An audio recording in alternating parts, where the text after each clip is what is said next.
from its humble beginning in 1960 and the establishment of Wood Religious Association in 1962 by its founders Sister Rosario Paraino, the late Sister Pilahia Dumagas, and the late brother and Sister Antonio Paraino, St. Joseph Chapel was born and became an active Christian community of the parish of Saints Peter and Paul.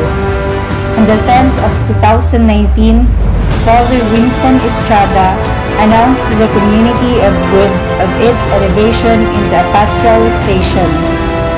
Now, November 7, 2020, we, the people of God in Wood, Ambunao, and Kabilukaan, rejoices for this canonical establishment of the chaplaincy of Saint Joseph of Nazareth and the installation of its chaplain, Reverend Father Del B. Ronquillo, missionaries of Our Lady of La Salette.